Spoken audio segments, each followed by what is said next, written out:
Bienvenida, bienvenido a esta exploración detallada. Hoy nos metemos de lleno en unos textos fascinantes sobre cómo los satélites han cambiado por completo nuestra manera de ver la Tierra. Pensemos un poco en esa sensación casi mística, dicen algunos astronautas, ¿no? Al ver el planeta desde allá arriba, el famoso efecto perspectiva. Esa mezcla de asombro, de conexión y de fragilidad también. Exacto. Y justo de eso hablan estas fuentes. Argumentan que los satélites tomaron esa revelación personal y la convirtieron en datos. Datos concretos, medibles, a escala global. O sea, como que democratizaron esa vista. Claro. Ya no es solo la foto famosa, la salida de la Tierra o, la reflexión de Sagan sobre el punto azul pálido. Ahora es un flujo constante de información. Información que nos permite, tomarle el pulso al planeta. Diagnosticarlo. Como tener un tablero de instrumentos para la nave espacial Tierra, me gusta eso. Y justo eso vamos a explorar hoy. ¿Cómo funcionan estos ojos en el cielo? ¿Qué nos cuentan del clima, del agua, de la vida? Y de nuestra propia influencia, claro. Y también, hacia dónde va todo esto con la inteligencia artificial. Vamos a desglosarlo. Para empezar, lo básico. ¿Cómo hacen los satélites para vigilar todo el planeta?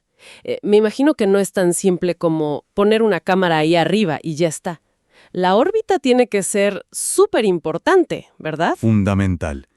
Absolutamente clave. La elección de la órbita es una decisión estratégica, un balance, ¿sabes?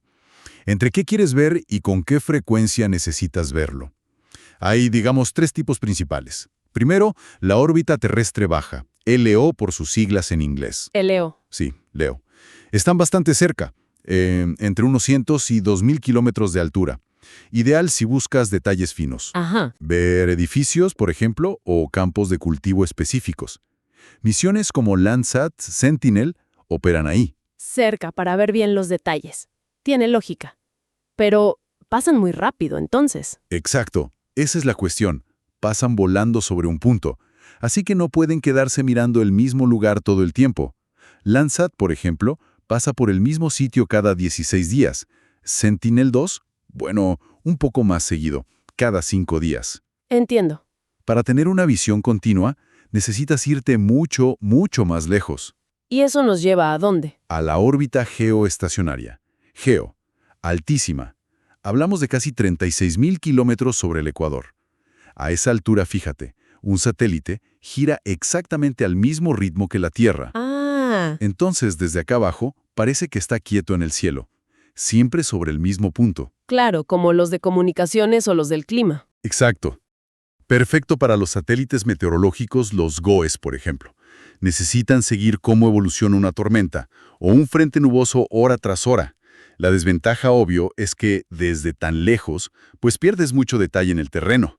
Entendido. Leo para la lupa, Geo para la película continua. Mencionan también una órbita especial, heliosíncrona. ¿Qué tiene de particular esa? La órbita heliosíncrona o SSO es un tipo de LEO muy ingeniosa, casi polar.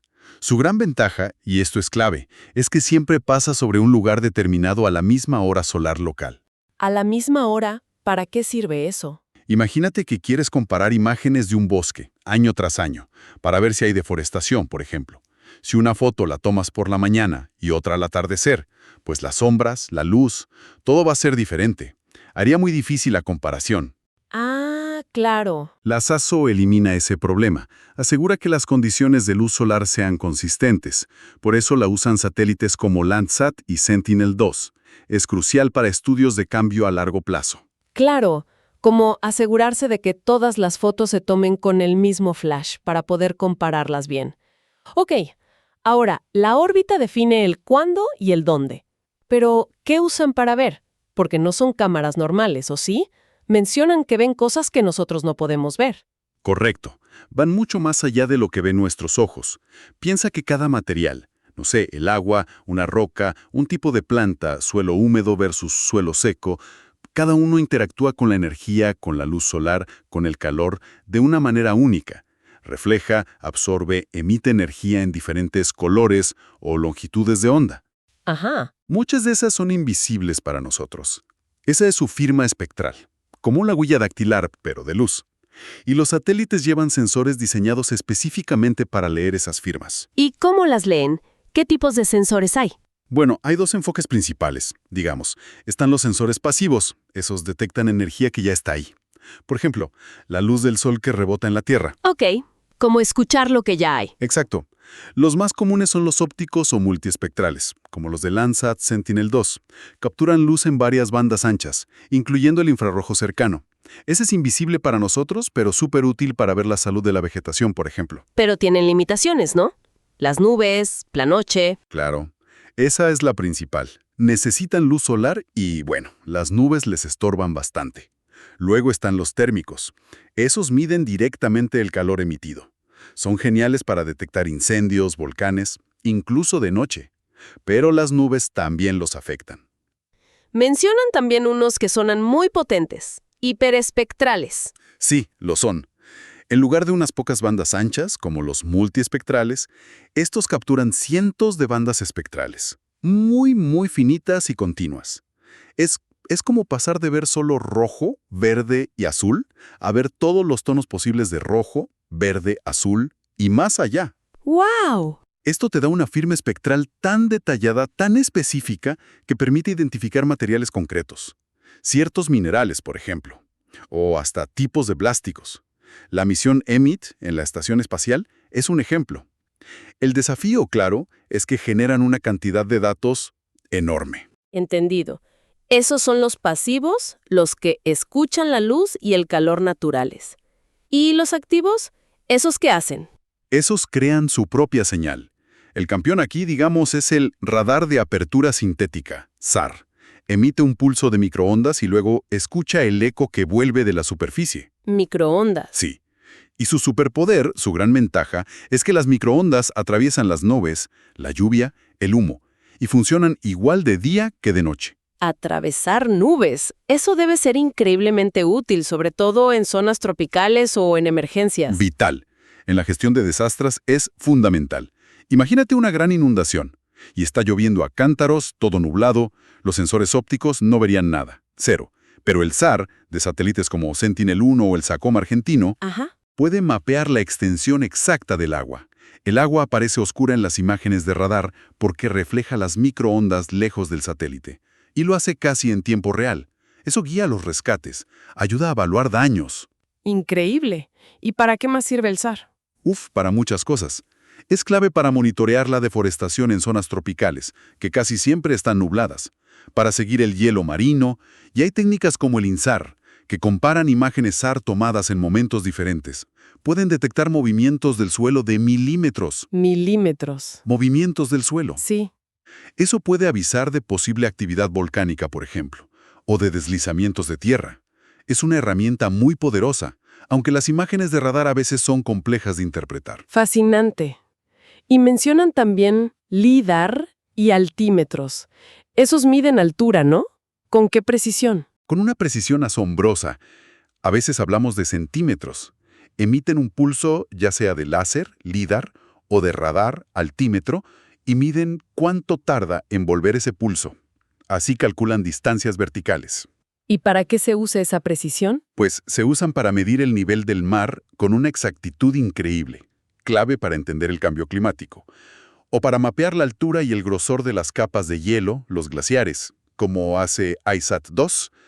Y la nueva misión, SWOT, que es súper emocionante, está haciendo el primer mapa global de la altura de ríos y lagos. Una revolución para la hidrología. Con toda esta tecnología, bueno, ya no me extraña que puedan hacerle un chequeo médico completo al planeta. Hablemos de eso. El clima es un tema central en los textos. ¿Qué nos dicen los satélites sobre el clima que no supiéramos antes? Han cambiado el juego por completo. En serio, pasamos de depender mucho de mediciones en puntos concretos de la Tierra o de modelos, a tener mediciones globales, directas, de variables clave. Los gases de efecto invernadero, por ejemplo. Ajá, el CO2.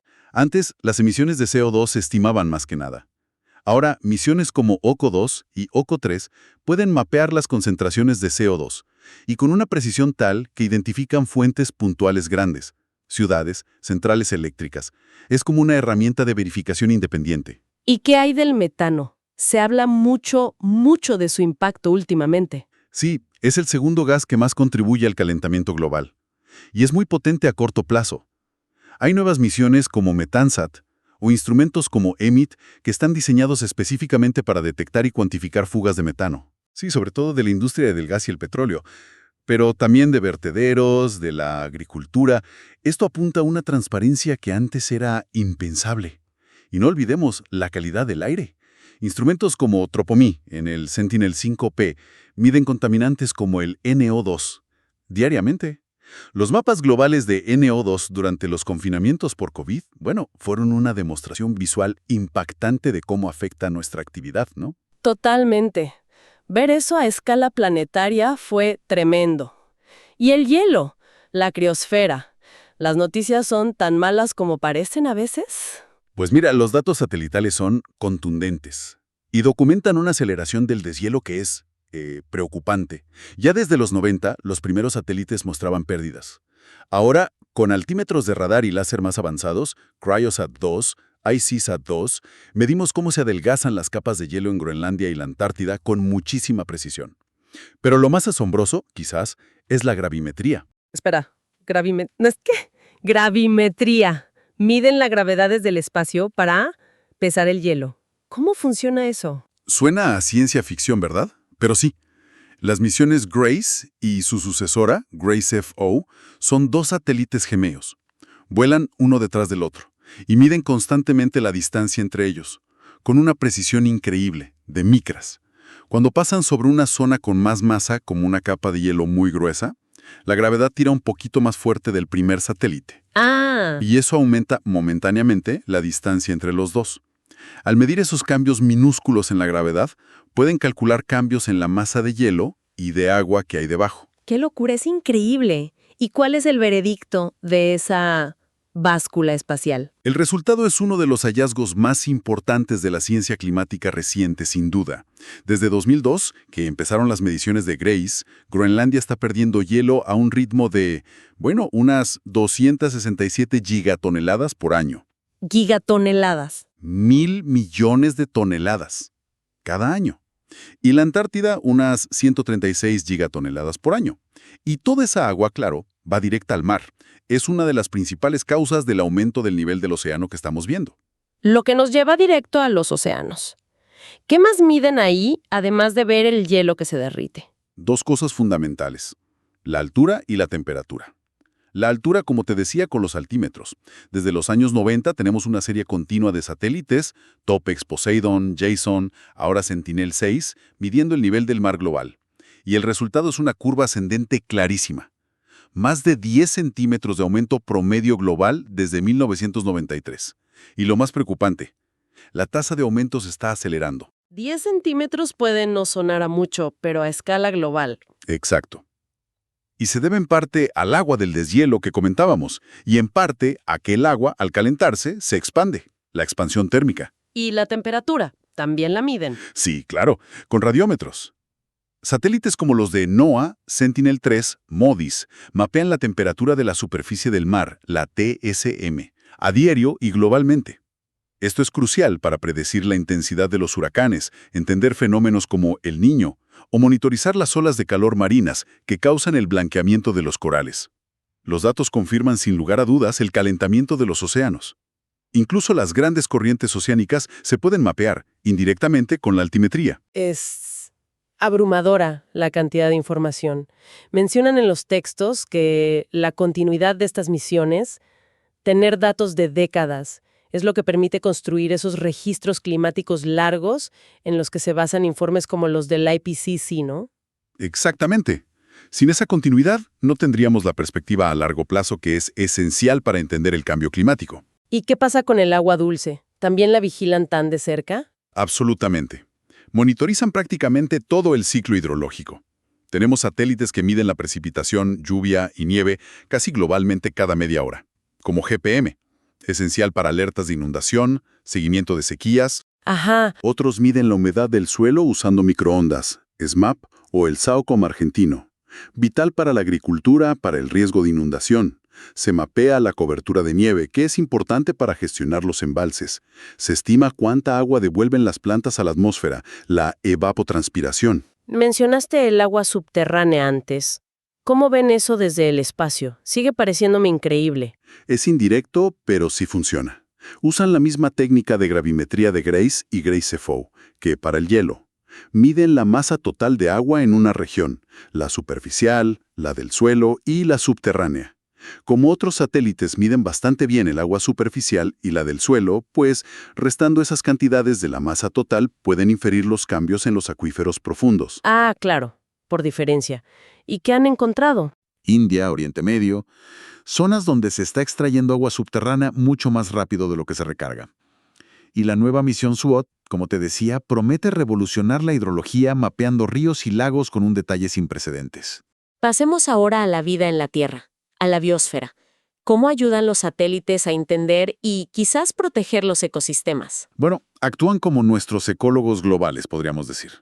Para los bosques, por ejemplo, son una herramienta fundamental contra la deforestación ilegal.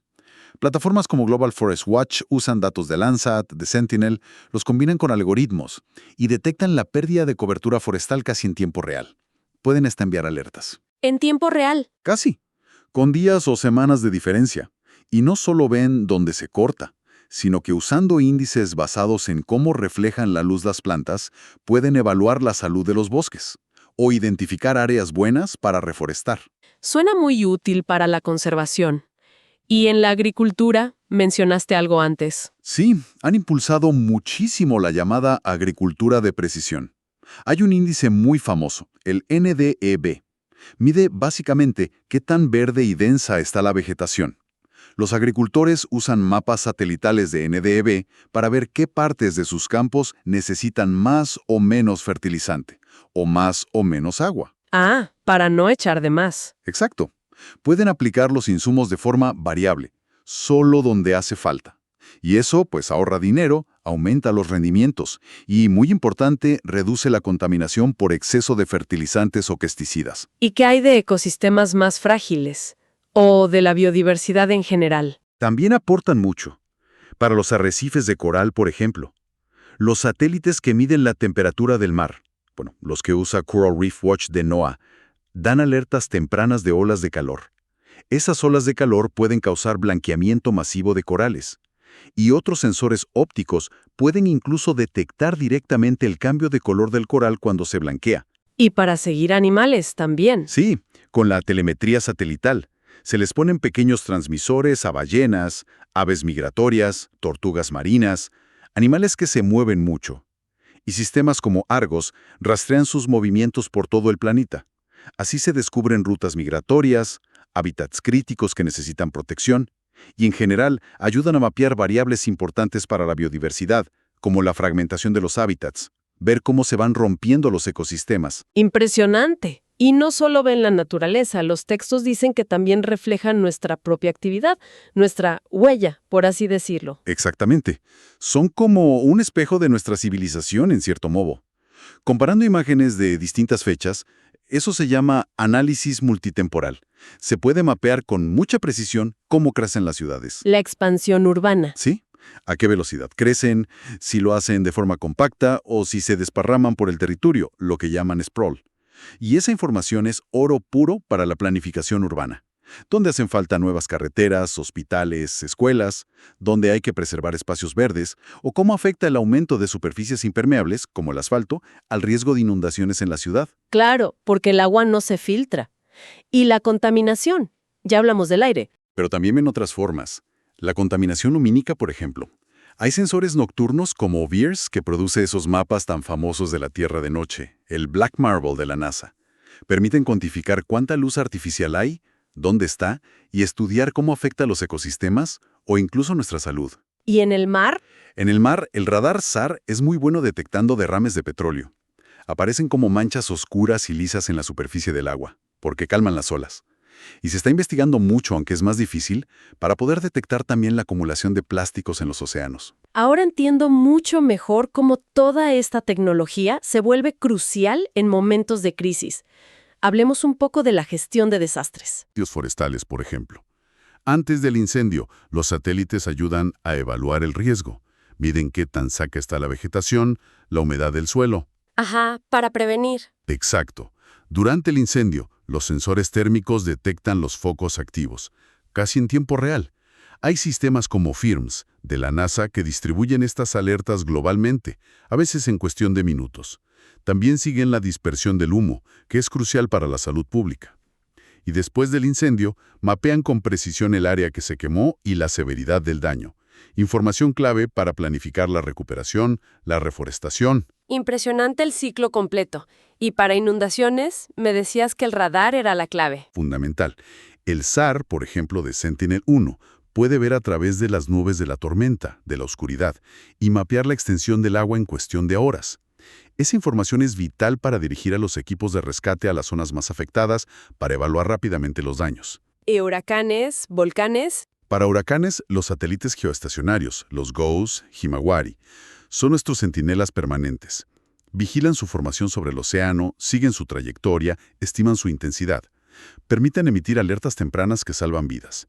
Y para volcanes, se combina información de distintos sensores. Los térmicos, para detectar calor anómalo del magma. El INSAR, para ver si el suelo se está deformando. Y sensores atmosféricos para seguir gases como el SO2 o las cenizas volcánicas, que son peligrosas para la aviación. Y un punto muy importante que resaltan las fuentes es la democratización de todos estos datos, que antes eran como secretos de Estado casi. Totalmente. Antes eran dominio casi exclusivo de agencias espaciales, de militares. Pero ahora, gracias a políticas de datos abiertos, programas como Landsat de Estados Unidos o Copérnicos de Europa, han hecho que la mayoría de estos datos sean gratuitos y accesibles para cualquiera con una conexión a Internet. ¿Cualquiera? Sí. Y no solo los datos crudos. Hay plataformas como FIRMS para incendios o Google Earth Engine que ponen herramientas de análisis muy potentes al alcance de todos. Gobiernos locales, ONGs, investigadores, periodistas, incluso ciudadanos interesados. Esto es un cambio radical. Empodera la acción a todos los niveles. Mirando hacia el futuro entonces, ¿qué sigue?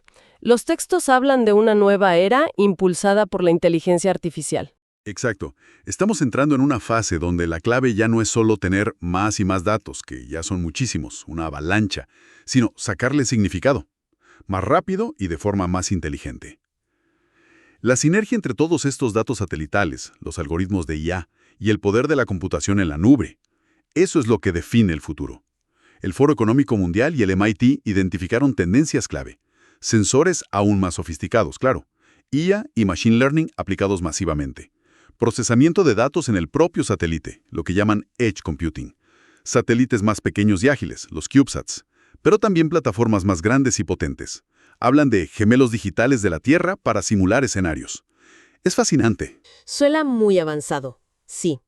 Pero, ¿qué significa eso en la práctica? ¿Cuál es el gran cambio que podemos esperar? Yo diría que el salto cualitativo es pasar de la detección, o sea, ver el incendio que ya empezó, la deforestación que ya ocurrió, a la predicción proactiva. Predecir el futuro. Bueno, no exactamente la bola de cristal, pero casi.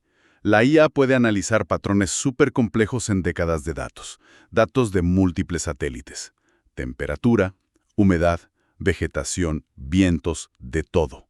Y puede identificar señales precursoras muy sutiles de eventos futuros.